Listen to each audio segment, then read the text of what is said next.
Not every entrepreneur sets out with a master plan. Many find themselves running a business simply because an opportunity appeared, a problem needed solving, or a career took an unexpected turn. But once you're in it, growth is no longer optional. It's strategic. Welcome, or hopefully welcome back to The Reluctant Entrepreneur. Today's guest, Steve Anderson, has spent years studying how one of the most influential companies in the world approached growth, risk, and long-term thinking. He's the author of The Bezos Letters, a deep dive into the principles that helped Amazon evolve from a modest online bookseller to a global powerhouse. In this conversation, we're not talking about copying Amazon, we're talking about understanding the thinking behind it. We explore how calculated risk, disciplined experimentation, and long-term vision apply just as much to small and mid-sized businesses as they do to global enterprises. If you didn't plan on becoming an entrepreneur, but now you're responsible for growth, decisions, and risk, this episode is about giving you a framework to think more clearly, act more intentionally, and build something that lasts. My conversation with Steve Anderson begins right now. Stick around.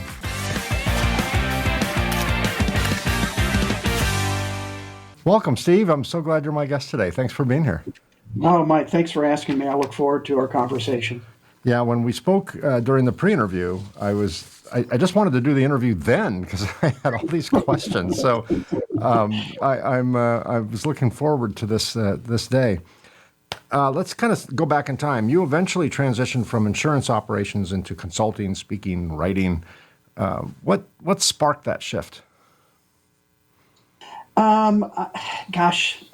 number of things. So, insurance industry, kind of where I grew up, and really got interested in technology.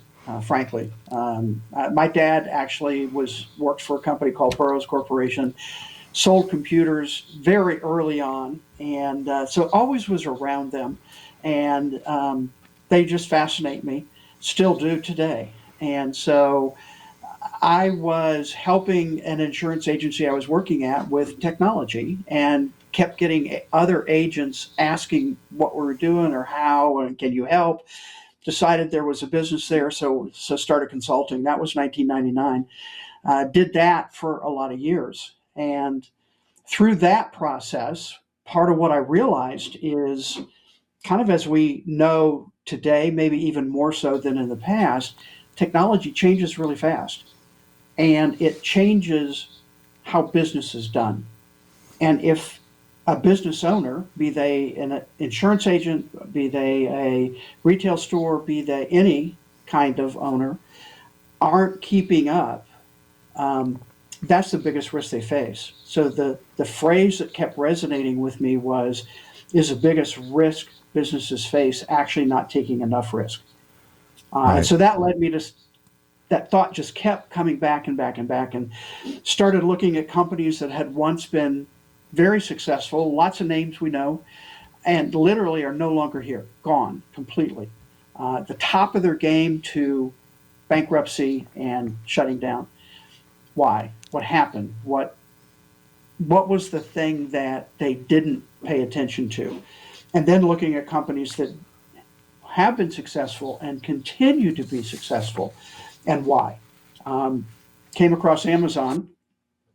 I kind of say now, of course, right? But even at the time, they were still growing, they were still trying, they were still doing things, but really came across the Jeff Bezos letters to shareholders. So they went public in 1997. As is typical, the CEO writes a letter to shareholders. And most of the time, those letters are really boring. They're not well written, or they're PR written. They're right? written by their legal and PR department. Correct. And Bezos didn't do that. I'm sure he had help. I'm not saying that, but what I realized is he talked a lot about what his thinking was, how they did things to continue to accelerate growth. And even now we know that has continued over many years.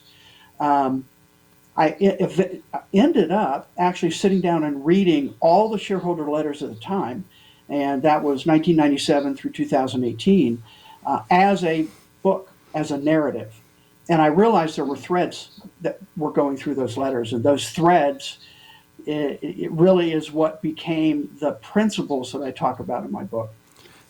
Because you read all the letters over a large span of time, did you see any change in how Jeff Bezos, well, his, I don't know, maturity level or level of business savvy or strategy? Did you see like a maturing of that?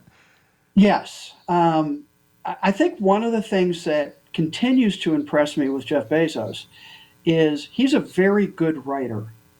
Um, and he's the type of writer, I believe, that needs to write things down to understand what he thinks. And so for him, it's a tool Yeah. to refine thinking. And we'll hopefully talk about how they incorporated that idea into Amazon.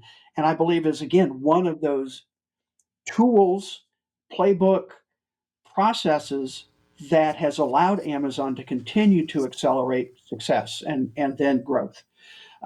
So yes, he matured. But again, part of what's fascinating is that very first 1997 letter set the tone for the rest. He talked about long-term thinking. He talked about obsessing over customers. He talked about the importance of employees and high standards. So some of those didn't. That's not. I don't want to say they didn't change. They developed. They matured. They improved. But some of those original concepts were the what's the right word? The biggest threads that kept Yeah. going through the It's letters. kind of common denominator themes Yep. throughout although at a different scale over time, Yes, but over time, no the question. basis was still there. Yeah, that's very interesting. You know, you talked about risk, and um, I I know in my world, you know, to start a company, I started my company out of a garage 34 years ago now, and I don't think I realized it at the time, but there's a tremendous amount of risk that I had Hmm. to take. And every decision I made was risky because, you know, we Hmm. had nothing. And we were, you know, we were performing alchemy. You know, we were spinning straw into gold, you know, and that takes a lot of risk. As over the years, as I started establishing a level of some degree of success and started feeling comfortable with all the benefits success can bring, I throttled back my risk because I Hmm. had something to lose. When I first started the business, other than pride Yes. and money I didn't really have, I Hmm. didn't have anything to lose. I was Hmm. 32 years old. I could have started again anytime. And, you know, today, I, I'm not going to start again. I'm 65. I mean, I could, I guess, but I don't want to. Right. I don't want to relive that. And I don't want to lose what I have. It's a good Yeah. deal. I got a good gig right now. And so I think that's one of the reasons that some companies eventually plateau. Yes. And the analogy I like to use in business is if you're not moving forward, you're moving backward. Hmm. I Several years ago I had a ski boat. Now I'm too old. Now I have a giant pontoon boat, right? Because I'm too old for that. But Yep. Got it. I had a wakeboarding boat, and I'd take my daughter and all her college friends to the Colorado River. And the interesting thing about being on a river, when you turn your boat off, as you get putting a skier in the water or picking up a skier or whatever, you turn your engine off, you're moving Hmm. downstream, right? If I wanted to stay perfectly abeam to an object on the shore, I would have to have forward momentum, but not actually move over land. I would have to be moving forward just to stay in the same place. Right. So I think when companies decide, okay, we're just going to turn off the motor for a while and we're going to coast, they're going to very quickly. There is no standing still. There is moving backwards, right? Yep. Yep. Even standing still takes motion forward, and I think that's where a lot of companies kind of lose their edge. Now I do agree that you just can't have unbridled risk forever, Hmm. right? At some point, the odds are going to catch up to you, but measured, calculated, thoughtful risk is it's an element. It's the octane in the fuel that Yeah. runs your business. Is Yeah. that does that resonate on your end? Absolutely. So, a couple thoughts as you were talking. One is, uh, don't forget, those listening, don't forget Jeff Bezos started in a garage. Now, he had ambitions to do a lot, a lot. That doesn't mean you have to, Right. right? But he started where every entrepreneur starts, with an idea, and the idea wasn't books. Books became the vehicle. The idea Yeah. was the internet is something that we can use to sell. That was the idea. And books became the easiest entree point there. And as we look at the history, they kept adding more and more and more other things they could sell online. But he built So the infrastructure on he books. built He he built the built the infrastructure infrastructure. before he started selling soap and Yes, everything else, right? absolutely. But that and the reason for books is one, every book is exactly the same.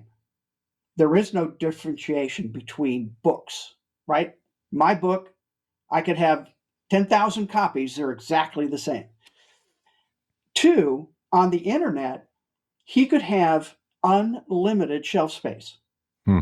The biggest box stores have 150, 175,000 books and only a few copies of each. So if they're sold out, you have to order or wait. At Amazon, you could get any book published and in a year, you know, ending up being millions of books.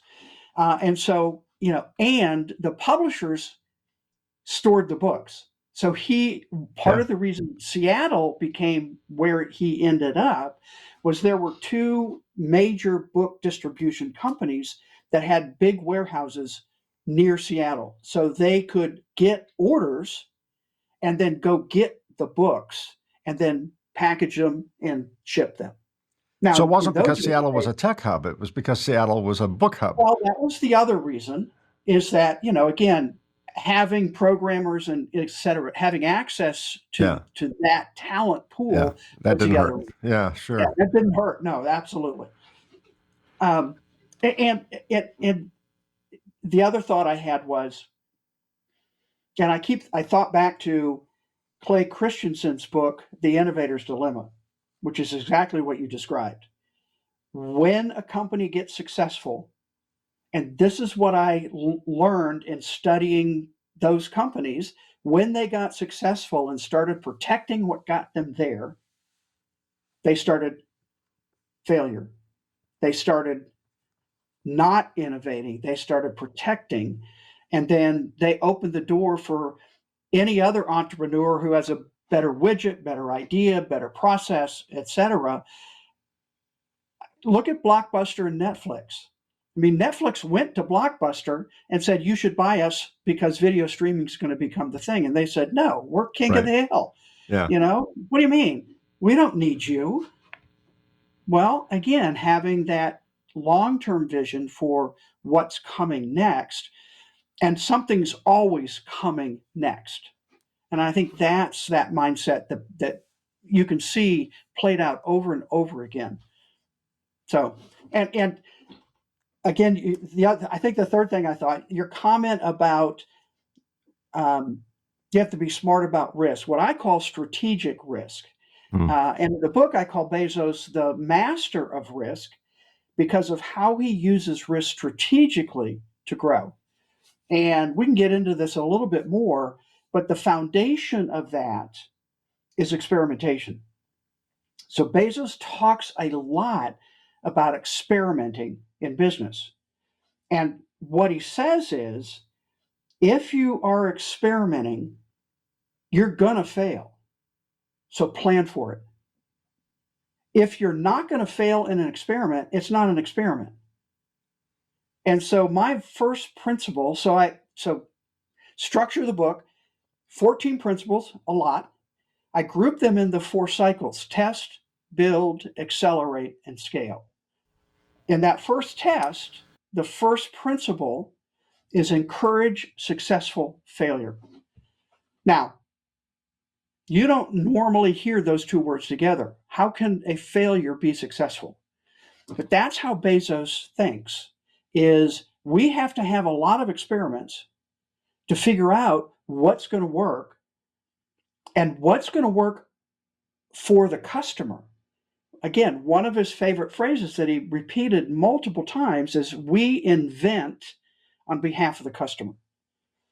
Um, and one of, again, coming out of my research and writing, uh, there is so much in the business press about companies have to innovate, and I think that's wrong.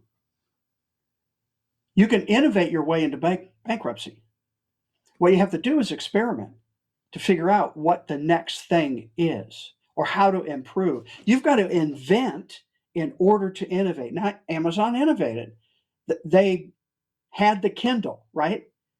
An ebook reader, and they weren't the first, but they ended up being the best.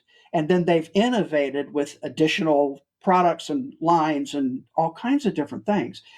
But at the core is inventing on behalf of the customer, solving a problem the customer has. Yeah, I work in a tech-oriented, scientific kind of world, the electronics manufacturing industry. Mm-hmm. And we are all about DOEs, design of experiments, right? We are constantly producing DOEs. I do a lot of public speaking at technical conferences, and most of my papers are the results of a DOE. We are Yeah, experimenting ourselves almost to death. But you're right. If the outcome is known, it's not an experiment. It's an right. exercise. It's Yes. practice. And one of the things, as an entrepreneur myself, one of the things that I had to be taught was to make peace with the worst. Like, Mm-hmm. okay, you're going to fail. And the thought of failure sometimes stops people from engaging Mm-hmm. because they don't want to fail. But I mean, none of us want to fail. However, we all exaggerate the cost of that failure. So someone said to me once, I wanted to do something, but I was too, I came up with all these excuses. And she's like, well, what are you afraid of? I'm like, failure. She goes, what happens if you fail? Will it kill you? Well, no, it's not going to kill me. Will your Right. business die? Well, no, it could hurt it, but no, it won't die. Like, okay, So, so yeah, come on, big boy, let's go. But I think that's, again, the more we perceive that we have some degree of success, the less risky, going back to our earlier yeah, point, that we want to be. yeah. You talked about in the Bezos letters, the 14 principles of growth, and grouped into 4 cycles, as you just mentioned. Which of these cycles do you see entrepreneurs struggling with most, and why? I think there are struggles at every cycle. I think the struggles are different depending on where they are as a business. So, test can be a real struggle as you're trying to figure out, okay, what is it that we have that's unique that customers will pay for? So, that's encourage successful failure, bet on big ideas, and well, I get the right word, practice dynamic invention and innovation. And that's a mindset. And your comment on you don't want to fail, I actually believe employees aren't afraid of failure. They're afraid of the consequences of failure. And as a business Hmm. owner, if you haven't created a culture and an environment that understands failure is a part of the process, exactly what you just said, then your employees aren't going to help because again they're afraid it's going to I'm going to lose my job, or I'm going to get demoted, or I'm not going to get promoted, or whatever the consequences might be of that failure. And at the same time, and here's the tension, at the same time, Amazon is intolerant of incompetence. Hmm. So we're not talking about who cares, let's just throw it against the wall and see what happens. It's strategic, it's thoughtful, it's how can we mitigate the failures? How can we mitigate the risk? What additional resources do we need? Have we really thought through what this experiment should do, or what can we do to make it more successful? And again, that's a culture piece. So I think that first it is there are, what's the right word, problems there, or frustrations. So test build is you got something that's working, so now you're building, and now we've got a bit of how do I ramp up production, how do I continue to tweak a product or service or platform that I built, how do I focus on the customers, right, how do I obsess, Bezos word, over customers, and then accelerate. Okay, we've got an engine running, can we accelerate that growth? And then the final, again, all of those have their own challenges. And scale, I think, is one of the biggest challenges. We're successful, we're selling product, we're getting more customers, you know, we're obsessing over the customers and making sure they get what they need. And how do we scale that? So I've always been fascinated by how Amazon has scaled from a garage startup with 50 employees over the first couple of years to about 1.3 million worldwide. That's That's a challenge. amazing. Now, again, your business, you may not want that. That's okay. But you're scaling at some point. If you continue to grow, you are scaling. How do you scale employees? How do you scale hiring to make sure you continue to hire the top people you can? And that's part of the culture that you build in that scale. And that's, a couple of the principles in the scale is, build your culture, or make sure you focus on high standards. You don't fill a position just because it's empty. Yeah. You fill it with the right person. One of the things I've found fascinating, one of the differences between Amazon and other well-known high-profile companies, particularly in the tech space, is Amazon's founder, Jeff Bezos, is a little bit under the radar compared to his peers, Steve Jobs. Mm-hmm. Everyone knew Steve Jobs, Apple. Apple was Steve Jobs. Steve Jobs was Apple. He keynoted all the Mac events, and he's famous on stage. And one more thing, he was just famous for that. Right. Richard Branson, the eccentric Austin Powers-esque Playboy billionaire that is responsible for all these cool brands. And I can go down the list of CEOs that are the company. It's I remember when I was a lot younger, Lee Iacocca, Mm-hmm. personally pitching. I remember the CEO of Remington razors say, I love the razor so much I bought the company. I mean, they even Carl Karcher from Carl's Jr. Was pitching his own stuff, and while people associate Bezos with, he's not the poster child of the company. Amazon is Amazon. It's Mm-hmm. like the post office. No one knows who runs the post office today, right? Right. Unless you're a political geek. No one knows. No one cares. We're grateful for that person, but we don't have any idea who they are. Bezos isn't quite that level of underground, but the the company functions. It doesn't seem like an image of Bezos. It doesn't function in his image, although it does probably business wise. It's just Yeah. different public perception, and that's probably a good thing, because Yeah. people fail, and when people fail, they bring the brand down with them. The Mm-hmm. CEO of Lululemon made some comment that some demographics in our world took offense to. Women of larger size, I think he made some comment that, well, large women shouldn't wear my stuff. It's not designed for them. And he had to step down for a while. His stock tanked, So I think there's a certain strategy to being, the guy that says, don't pay attention to the man behind the curtain. I think that he's kind of the Wizard of Oz. Do you agree with that? Yeah, I do. And again, it makes a couple thoughts come to mind. One is he was a financial analyst in New York that saw the internet, saw the growth of the internet, and decided, you know what, I think this is going to be something. I think we could sell stuff on the internet. So he was, in my mind, he's more of the geek than the upfront person. Mm-hmm. I think the other thing is um, ultimate. how do I want to say this? So he stepped down as CEO, brought in Andy Jassy, who was CEO of AWS, and Andy Jassy built AWS to where it is today.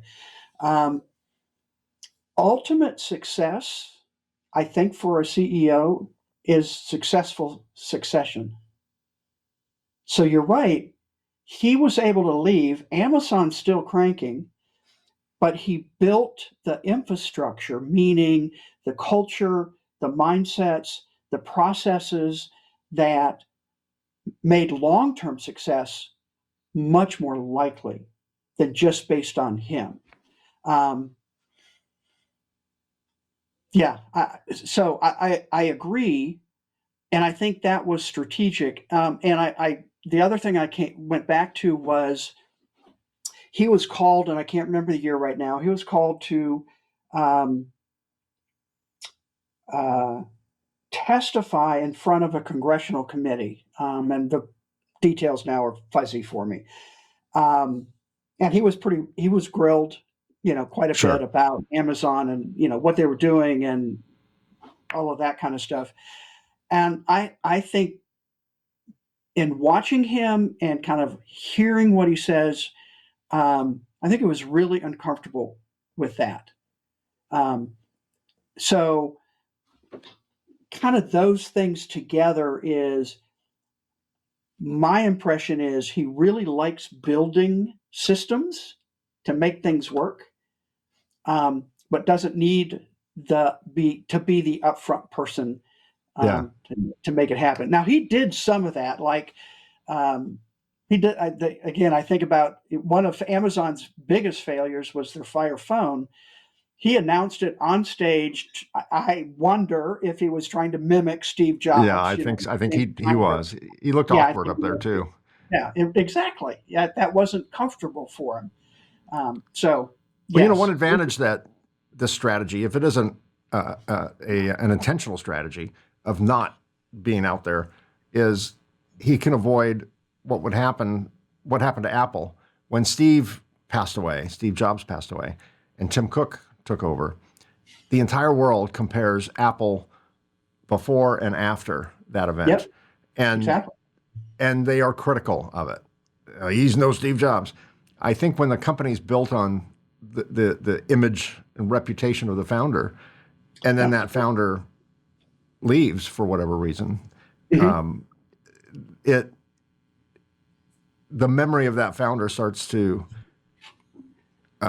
change. We start to Yes. exaggerate everything Hmm. about our memory of the founder. They become a god almost, to people who are fans of the brand, and the company can't do anything right after that. So I think Right. there's a whether intentional or not, it was a wise move. So one of the principles, one of your principles is bet small to win big, right? Hmm. What's a practical example of how a small company can experiment safely in that with that context? Um, One of the tools Amazon used that Bezos introduced, and it was actually 2004, so fairly early, um, was he banned PowerPoints in presentations, meetings, sent an email out to a senior leadership team, said no longer will anybody be able to do PowerPoint keynote, slide oriented presentations. Um, and what he said, kind of explaining that a bit more, is that people hide behind bullet points. They haven't fully thought through what the bullet point is supposed to communicate. And people in the meeting start asking questions and, you know, ever heard the comment? Oh, I'll get to that in a couple slides. So what he did, and this goes back to his writing, what he said was, you need to create a written document, originally called a 6-page memo, maximum of 6 pages, explaining the rationale behind the decision you need us as a senior leadership team to make. New product, new service, new platform. We want to do this or that. Went through lots of different iterations. The other thing is that that document was not sent out to the meeting participants beforehand. It was passed out at the beginning of the meeting, and the first 5, 10, 15, 30 minutes, depending on the decision, complexity, impact, everybody sat reading the memo.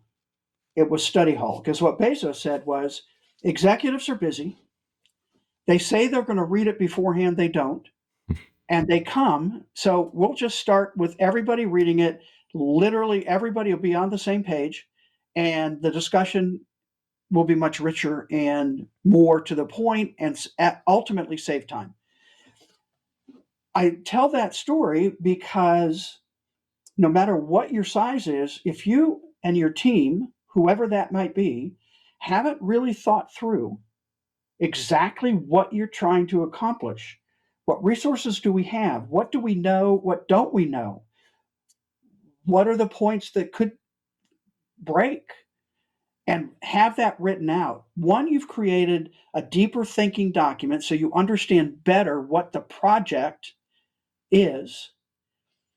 And even Andy Jassy said, how often have programmers started working on a project and get, X hundreds of hours into it and say, oh, this isn't working, as opposed to thinking through deeper at the very beginning, where are all the potential pitfalls and how can we avoid them up front? The other thing is when that it fails, because we've already acknowledged it's going to, some of it's going to at some point. Now we have a document that we can go back to and say, what did we assume or what did we think that didn't turn out to be true? And what can we learn from that with our next project? I did this process, and the reason I tell the story, I did this process. I started a company, co-founded 5, 6 years ago, insurance-based technology information platform. And I was pitching about 15 state association executives for startup money to get us going. I did the memo. I wrote it out.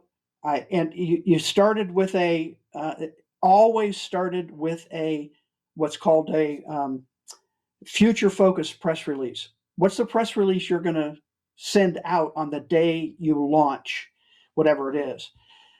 And I handed it out. Like a PR pro forma. I mean, it really is. Yes. Yeah. Yeah. Because again, what's the benefit to the customer? Why are customers going to like this? What's the problem it's solving? You're thinking through all of this before you ever start. So I handed it out. I gave them, I think, 20 minutes. Really excruciating 20 minutes while everybody's reading. Some were writing notes and whatever. And when I started the discussion, I would basically said, okay, what are your questions? And we had a deeper discussion and ended up getting 7 of those state executives to commit $100,000 each of startup money. So that was really me and 2 or 3 other people in my, kind of board at that point. It doesn't matter the size. It helped us think through really deeply what it is we were trying to create and why these other state executives should buy into the idea on behalf of their members that the services we could provide would really help them. And how's your business today? It's growing, it's thriving. I've stepped away as CEO, still co-founder, and and again, that idea I said earlier, succession is success if it's done well. It was time for me to step away. I like building, I don't like maintaining, and so it's thriving, it's growing. Literally thousands of independent insurance agents are being helped with their technology through that platform. So I'm actually very proud of it. Our journeys are following a parallel path. I also stepped away from my company. I still own it. I own 100% of the shares. I'm the founder. But they now pay me to stay away. And it turns out there's a great ROI for my company by paying me to stay away because I'm kind of nutty, eccentric founder. I love to create.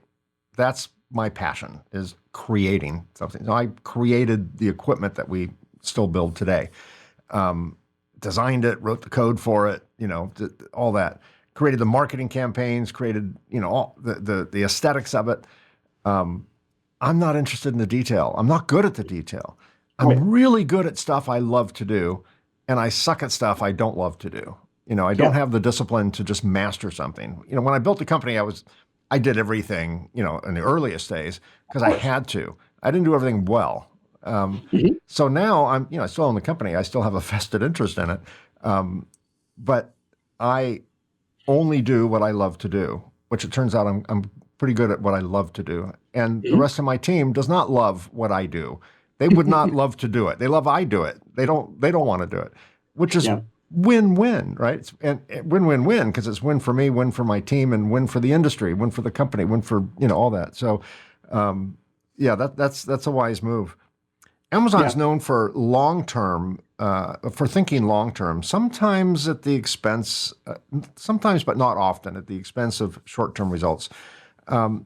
How can smaller businesses apply that mindset without putting themselves in danger?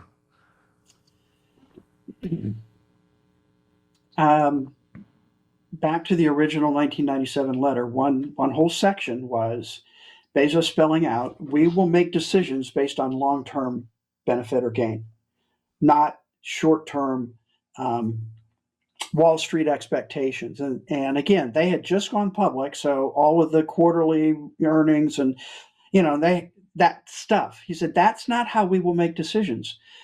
And he again had the vision. So as a business owner, do you have the vision? Do you know where you're headed? If you don't, that's probably something to work on. And what are you willing to do to get there? And that may mean you making decisions that aren't popular internally or externally, but you see where things are going. Um, Let me give you one example. I have many. So Amazon Marketplace. It's funny when So I talk to you, you're almost like a preacher. And that when I ask a question, instead of turning to First Corinthians something something, you turn to Bezos letter 1997, chapter well, I 5. I can't mean, even tell you for most of it what letter they were in. yeah, exactly. That's great. Um, and so Amazon Marketplace, early 2000s, Bezos had this idea that we're going to let third party sellers, other sellers, not Amazon, sell to our customers. Crazy idea. Who in their right mind lets Right. that's like Walmart saying, okay, the bookstore down the street can have their books next to our books. Sure. Crazy, stupid. Nobody at Amazon thought it was a good idea. And the long term thinking was, and it really, this is an example of where the principles stand on their own and they also work together. So the long term thinking is if it's better for the customer of Amazon, that ultimately it'll be better for Amazon and our shareholders. So what Bezos said was if a third party seller has a product that we don't have in inventory, that's better for the customer because they get what they're looking for. If they have a price that's cheaper than what we can do, that's better for the customer. And so that and long term thinking combined together said to Bezos, yeah, this probably is something we should look at. And bringing in a third principle, successful failure, they went through 3 iterations of trying to figure out what that should look like. They started with Z shops, they went to Amazon auctions trying to mimic eBay, and they finally went to Marketplace. And the brilliance was yes, they allowed those third party sellers on their website on the same product page. You see it today, and they charge for that because the long term thinking allowed Bezos to build the infrastructure and spend billions and billions of profits in those early days building what I would argue is the world's most amazing logistics systems ever Yeah. created. Yeah. I mean, Walmart had that early on, and Bezos studied Walmart really deeply. But Walmart had manufacturer to distribution center to store. Amazon had manufacturing to distribution center to homes. That last mile was really difficult, Yeah. still Well, there are is. millions and millions of last mile destinations. There are not millions of Walmarts. Yes, Right. exactly. So again, and those early days, the long-term thinking was we plow everything we are making back into building fulfillment centers and delivery, and then Amazon Prime, free 2-day shipping. The CFO went nuts. Yeah. We can't. Are you crazy? We can't pay that. I can't But tell you again, how often I get same day delivery. Maybe because yes, I live in an area that's near an Amazon distribution center, and I'd say maybe about 20% of the stuff I buy is same day. yeah, or a few hours, Yeah, right? and I love a it. kid in a Toyota Camry delivers it. It's like the Exactly. only box in the back seat. He came to Yeah, and me. the kid of the Toyota is Amazon Flex. Yeah, So those are delivery drivers that deliver for Amazon. I mean, again, and all of that at some point was a memo, a decision, the resources, and the ability to build it out and figure out what works and what doesn't work, and go forward with what works and kill what doesn't work. yeah. I think one thing that strikes me about Amazon, I don't know them anywhere near as deeply as you do, but they appear to uh, emphasize long-term thinking over strictly shareholder value. Mm-hmm. Now, there's a classic example of a company that went south. When Boeing purchased McDonnell Douglas, they adopted the McDonnell Douglas business strategy, which was shareholder value centric. Mm-hmm. So long-term R&D, long-term strategy, long-term profit strategy all went away for short-term gain. Yeah. And now we've seen one of the greatest companies in the world, Boeing. Commercial pilots used to say, if it ain't Boeing, I'm not going. There's and their reputation has been extremely damaged, Yeah. that they spent nearly a century building up. Yeah. And I think a lot of companies, Wall Street's kind of become, who they serve now. And rather than saying, we're going to make a little less money this year because we're going to invest it back into, a 10-year project. Right. No one does that anymore. Not Does no that. one, but very few. Yeah. Amazon did. And ironically, it does serve the shareholders, but Yes. it's a longer term strategy and shareholders want their money now, right? So, but for Yeah. some reason, he was a darling. He raised money, no problem. Yeah. Well, I would say it was a struggle in the beginning, Oh, but okay. Yeah. it was a struggle. But in that 97 letter, he basically said, as an investor, if you don't buy into this long term thinking, you shouldn't buy our stock. Which again, the CEO saying don't buy our stock, but he's looking for the right investors, and he had a vision and he executed that vision. So Yeah. I think, in a different context, we made a decision as a company to change the way we market and not try and sell to everyone, not trying to be, uh, the Amazon of the world because we were too right, small. And right, um, we couldn't afford to do that, even though we were trying. And we used to advertise bold, audacious, bold and obnoxious, chest pounding ads. We're the best. Everyone else sucks. Buy from us. Throw out our specs. And then when we switched all that to an education-based model, and we're okay if we lose an order, we just want to work with the right partner. We started choosing our partners. We started dating our customers more than we and did the other way, before, more than yeah, the other way around. And then we started attracting a higher caliber customer, mhm, and in a similar fashion, well better executed than what we did. I think Amazon's done the same thing. Mhm. They know the type of customer they want. They know, you know, they are not Walmart. They Right. they did everything without brick and mortar. Well, technically they have brick and mortar because they have Whole Foods. Well, they have You Whole know, Food, but I mean, that's a whole nother successful failure story. yeah. They experiment.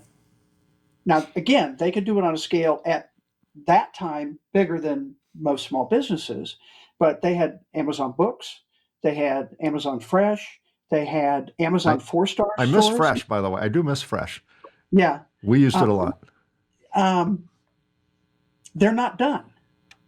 I mean, they closed all those retail stores. And again, Bezos talked a lot about going into physical retail. And he said, it's really hard, um, physical retail. But I was just reading that they have submitted plans to a suburb in Chicago for an Amazon big box store. So they're not done experimenting. They're still trying to figure out. They're trying to figure out retail. They're trying to figure out grocery. They're trying to figure out healthcare. Um, they have Yeah, a lot. pharmaceuticals. They're getting into pharmaceuticals now. Amazon Pharmacy, Yeah. absolutely, and Amazon. They bought telehealth, so Amazon One, which is the telehealth. I mean, they continue to experiment to figure out one how they can be differentiated from other providers and how they can serve customers best. And again, that's that mindset, that they have. We try. They're not afraid of closing something down that's not working. No, I think they have if you're going to fail, fail fast, right? Learn Right. something from it. Um, Yep. you outline, well, first of all, I find it ironic that Bezos got a lot of public criticism for starting an online commerce store when there were virtually no online commerce stores out there. Everyone compared them to, well, why would I order something online and wait 2 weeks for it to come when I can just go to Walmart and get it now, right? So he had to kind of fight that perception. Now he's trying to get into big box retail and finds it Right. hard. Which what he built was in, incredibly hard. It'd be like Elon Musk, who built this very impressive rocket, space company, saying I can't put this Legos together. It was to me, for Amazon to build a store and fill it with stuff that's all in their warehouse seems like something well within his wheelhouse. But um, I don't know. To me, it seems odd. I buy from Amazon so I don't have to go into a store, Right. and uh, he's built such a great, efficient, loved overall Hmm. system to build a retail store, particularly big box, almost at least to someone on the outside seems like a vanity project. Hmm. Like And it could be, it's like frankly. to tell Walmart I'm all that and I'm you too. So I Right. don't know. Maybe I I am not smarter than Jeff and his team. So, Well, but Mike, I that's just wonder, it's odd to me. along that thought, I wonder how much Walmart's development and focus on e-commerce is informing or affecting how Amazon's thinking. I mean, Walmart does have an advantage in their whatever, how many thousands of Walmart stores as quote distribution centers. People can go there and pick it up, order it, pick it up, Yeah, or deliver it from there. And I think obviously Amazon has a significant head start in the logistics piece of that. sure. Um, but it's interesting to watch. Yeah, I was a little, frankly, I was a little surprised when I saw the reporting on that store. But I've been in pretty much every Amazon physical retail location. The type. They Yeah, had Amazon Style, I think it was. That sold clothes. They had they tried a lot of different things. I went to an Amazon store once. I forget where I was traveling somewhere, and it was one of these high tech stores that didn't have a cashier. Hmm. And you didn't barcode scan stuff. They like Right. RFID'd everything so that as you walk out, it just basically it knows your account, it knows who you are, Yep. and you scan your something when you walk in, and then you just leave. You just grab Yeah. stuff and leave. Um, Yeah. And it's called Just Walk Out Shopping. yeah. And yeah, original store was Amazon Go. Hmm. Um, and it's a combination of cameras, some RFID. Again, you log yourself in when you go through the gate going in. But yeah, and those are still popping up in different places. So airports have them, some of the Yeah. Hudson stores, et cetera. So it is weird when you're not, you just walk out Yeah. and it works. I mean, I've used it quite a bit. Just don't forget which store you're in, because if you forget for a moment and you get too used to just You walking might, out, yeah, you might right, not like the consequences. you're going to be greeted at the door. Um, have Have you ever met Jeff Bezos, or has he ever reached out to you, or No, anyone from his team about the book? no. The closest I've gotten is actually a friend in Seattle knows a number of Amazon people and actually knows Andy Jassy. And this was before he went to CEO. He was CEO of AWS and loved the book and actually hand delivered it to Andy Jassy's house. So that's the closest, but I've never heard anything. But that's the closest that I know of that I've gotten. I've had a few comments from different people on LinkedIn and that kind of thing about it, but yeah, not Well, no, and I he shouldn't never be upset by anything. It's not like a tell-all, no. docudrama about Well, about Jeff's proclivities or anything. in writing the book, I'm very clear. I'm not a reporter. I'm not doing breaking news. I'm analyzing just public information in a way that I don't know if anybody has done like this to try and understand it. And I think I had an advantage as an outsider. So I didn't even seek to do a lot of interviews. I did a couple, but that wasn't the focus of what I was trying to do. Who are you trying to help when you wrote this book? I mean, there's quite a bit of research. You had to add commentary. You had to edit. You had to do a lot of Yep. work. Um, what was the end goal? Um, Growth minded business owners that feel stuck. Again, I believe the principles, certainly they come from Amazon. And I believe very strongly they can apply to any, solopreneur up to whatever size business you want. I do believe the bigger the business is today, the harder it will be for them to implement some of the principles because it's culture, it's built in Yeah, systems and processes and those yeah. kinds of things. Well, what's interesting is I wouldn't have thought that when you write a book about the Amazon philosophy, Bezos letters, um, to take lessons from one of the largest companies in the world with more than 1 million employees. My first thought would be, well, I can't do that. I'm too small. But it sounds like what I'm hearing from you is that when we think of scale, we think of growth, but we can scale down. It seems Mhm. like some of the lessons or all of the lessons from Amazon can be scaled down to a much smaller business, right? Mhm. Because Mhm. Amazon was a small business at one point, but even Absolutely. lessons that they're learning today in the multi billion dollar business can still there's still takeaways that can land in a garage shop or a fledgling business. No question in my mind, and that's really why it took a while to get there, frankly, in the writing process and the research process. But that's why the principles have stood the test of time. And we really worked quite a bit in writing the book. Why should someone read this book that I write?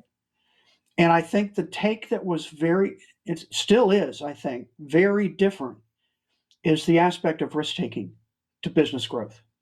So risk and growth becomes vehicle for my background in, insurance and risk management and all that kind of stuff, where frankly, everything an insurance agent does is to mitigate risk, reduce risk, transfer risk to an insurance policy. That starts affecting a business owner who needs to take more risk to figure out, okay, what is it? How do we, one of my principles is make complexity simple. How do we remove friction? How do you, as a business owner, remove friction from the customer transactions that they have with you? And they're friction there. If you don't understand the customer and what they're doing and how they're, even your website, where are they stumbling? I literally this morning I had a signed up for a newsletter, didn't get any follow up, and I thought I maybe put the wrong email in. Went to the website, there was no place with a customer support number or email, not even a number. I was just looking for an email. I just wanted to send it. No place. That's friction. Yeah. And the benefit of Amazon is making complexity simple. And that principal idea literally came when I was listening to an NPR interview. Amazon had just announced the purchase of PillPack, online pharmacy, uh, targeting individuals with multiple prescriptions that they have to take during the day. And CEO of one of the drugstores, I don't remember which one now, Walgreens, Rite Aid, CVS, was being interviewed. What do you think about Amazon getting into, the pharmacy business? And he said, this business is a lot more complex than they realize. So I'm not worried about it. And I literally said out loud in the car, but that's what Amazon does. I know, right? They are totally a That's what disruptor. Amazon does, is they Yeah. simplify complexity. Think about getting a website, click buy now, and 4 hours later it's on your front porch. That's really complex. And I've been to multiple fulfillment centers, and I have various thoughts going on right now, so might have to rein me in. The latest fulfillment center is at here. I live outside Nashville. Latest generation fulfillment center is all, I don't know the percentage, I'm guessing, but we took a tour, went inside, saw robots are everywhere. Yeah. And that, I mean, again, they're spending that money, time, effort on automating as much as they can in the fulfillment center, all with the goal of getting packages to your front door faster. Because Bezos said 3 pillars for customer success that I think, again, these should apply to anybody. He doesn't believe people will want higher prices. He doesn't believe people will want less selection, and he doesn't believe people will want slower delivery. So that's what we focus on: low pricing, wide selection, and fast delivery. Yeah. In the earlier days, we've been Amazon customers for too long. Yeah. And My somehow wife I is a think, much better customer than I am. So yeah, somehow I think I've put my Amazon driver's kids through college, yes. but um, in the earlier days of Amazon, kind of before Prime, I could order on Amazon. They had a good selection, but I had to wait a week or more, Right. So, and that was friction right there. Yeah. That Hmm. was huge friction because I could just I don't feel like getting out and going in the car um, to wherever, Target or, wherever, but I need it. I don't need it now, but I don't want to wait a week. So Right. get in the car, whatever. He's slowly removed more and more and more of that friction. I mean, until we get, you know, um, beam me up, Scotty days, Star Trek, machines that move people instantly. That's pretty good. 4 hours, I'm willing to wait, even if I'm impulsive and can't wait to get it. I think Well, I like the and 4 hour frankly, wait more than I like getting in the car. how do you even know that the store you go to is going to have it? True. Well, Right. I mean, one of the negative side for Amazon and this is not something they've done wrong. This is actually something that they're doing right, and this is the consequence of it. Is so many stores now. My wife complains all the time. She'll go to a store to buy a new shirt or whatever, and they don't have her size. They don't have it. They only have one sample, and then they go, well, you can order it online at Macy's.com or Nordstrom.com or whatever. And I think that's fallout from Amazon. That they're trying to stay in business and they're reducing inventory and basically keeping their brick and mortar as showrooms and pushing people online. It's kind of this hybrid approach, but it's a very expensive hybrid approach because they're leasing 20% of the size of a mall. They're anchor stores in a mall paying mall rates to be just a showroom for future delivery. And you can do a lot on your computer screen now, with videos and reviewers and all that stuff, which you can find all on Amazon and all of it. So it's interesting to see the kind of the knock-on effects. It's just, to me, a lot of retail, not all. It's not quite as dramatic as this, but the blacksmiths that were in business back in the day, Ford introduced the Model T. That was the beginning of the end for their business. And I'm thinking retail, the way we knew it, is on a downward trajectory. There'll be a new retail. Maybe it'll be more of a showroom with a very fast delivery. I don't know, but it'll be interesting to see how that plays off, because there is an advantage of being able to touch and hold and feel and smell and taste something before you buy it. And again, thinking about technology and continuing development, is that a virtual eyeglasses where you can kind of pick something up and look at it and see. Yeah, I think VR is going to come into that space. Yeah, as soon as it gets a little bit more refined. Well, and certainly AI. I mean, all the stuff going on with AI right now. It's. I don't know that anybody really knows where that's going, but it's certainly interesting to watch. That's fascinating. We can do 10 episodes on that subject. Yeah, I have another podcast on the subject of reliability of electronics. That's my professional space. And I'll be in Hawaii in a couple of weeks. And I'm actually recording an episode in Hawaii. There's a conference that I chair there. And it's all on the subject of AI. It's an AI panel. So it's going to be very interesting. We're watching history being made right now. And we are. And we realize it's history being made right now. Normally, we don't realize it's history until some of us later. That might have a few more years on us remember the internet and people saying, oh, that's not going to amount to anything. Oh, I remember that. Yeah. I mean, we did several years of business. We did 4 years of business before there was an internet, and then several years of business when the internet really wasn't taken seriously. And and I don't think I realized then we were watching history. We were witnessing history. Yes. Well, to my audience watching this on YouTube, if you are on YouTube, look down here where it says see more, and it'll be links to Steve's book, The Bezos Letters, and as well as information on how to get to Steve's website and things like that. If you're listening to this on your favorite podcast app, when it's safe to do so, don't do it while you're driving. Pull over and look at your podcast app, and that information will be there as well. Steve, this has been a terrific conversation. I think we could have 10 episodes just on this subject, right? I do think we could. Yeah, we didn't even hit some of my favorite, principles. So well, it's there's a lot to digest. Can we agree that we'll do this again in the near future, and we'll continue? We'll have to give our audience wristbands that say WWJD. What would Jeff do? Right.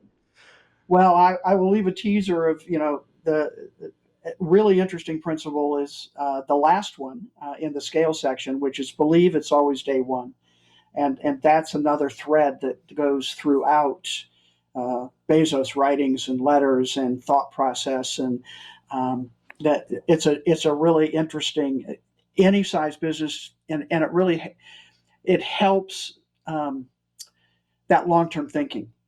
Because what he said in that very first 97 letter was, it's day one for the internet. And again, you and I remember, Mike, right? It was. Yeah. And he said day one for the internet and for Amazon.com if we execute well. And that's, I believe he has. I believe he has too. I think history has proven that, and it will continue to prove it. And to my amazement, there's not an also ran. There really hasn't been a challenger. Mm-hmm. Other types of retail establishments have upped their game or changed their game, but there's not an Amazon clone out there. Right. And I think it's because what he's built, no one can afford to duplicate that. No, exactly. I mean billions again, of dollars. All that investment early on and continued investment, helps them. And the investment, yes, and the mindset of we still need to obsess over customers. We still need to invent on behalf of the customers. We still need to. That's ingrained in the DNA at Amazon. Well, I think we can learn a lot of lessons from what they've done and what they haven't done, which, both of those. Well, Steve, we're out of time. Thank you so much for being my guest. I'm already looking forward to our next conversation. I have lists of questions here that we couldn't get to because of time, but we'll get to them on the reprise edition of the Steve Anderson Show. How's that? That sounds great to me. All right. Thanks, Steve. Take care. And that's a wrap. Thanks for joining me on this episode of the Reluctant Entrepreneur Podcast. One of the takeaways from today's conversation is that growth doesn't come from chasing scale. It comes from clarity. Clarity about risk, clarity about decision making, and clarity about how you experiment, learn, and adjust along the way. What I appreciate about this framework is that it doesn't assume you set out to build the next Amazon. It acknowledges that many entrepreneurs didn't plan this path, but once you're on it, you still need a way to think strategically. Long-term success isn't about avoiding mistakes. It's about designing a system where learning happens faster than failure. If there's a message worth sitting with, it's this. Responsible risk is not reckless, and patience is not passive. Growth happens when you're willing to test ideas, commit when they work, and stay disciplined enough to walk away when they don't. For anyone listening or watching who feels the weight of ownership, uncertainty, or growth decisions that never seem to slow down, this isn't about doing more. It's about thinking better. And sometimes that shift in thinking is what makes the journey sustainable. Thanks for joining me on this episode of The Reluctant Entrepreneur. A special thanks to Steve Anderson for being my guest on this episode. We've been so busy recording future episodes with fascinating guests, so be sure to subscribe to get notified when new episodes drop. And one personal favor, if you're watching this on YouTube, consider giving us a like and subscribe. Those two simple clicks really help us expand our reach. If you're an entrepreneur or know someone who would make a great guest, I'd love to hear from you. Visit reluctantentrepreneur.podcast.com to apply or recommend a guest. You can also reach me directly at mike@reluctantentrepreneur.podcast.com. And a shameless plug, if you're interested in my book, The Reluctant Entrepreneur, Anatomy of a Business Startup from Uncertainty to Unstoppable. It's available in paperback and Kindle on Amazon and as an audiobook on both Audible and Amazon. Thanks again so much for listening or watching. Until next time, be unstoppable. I'll see you again soon.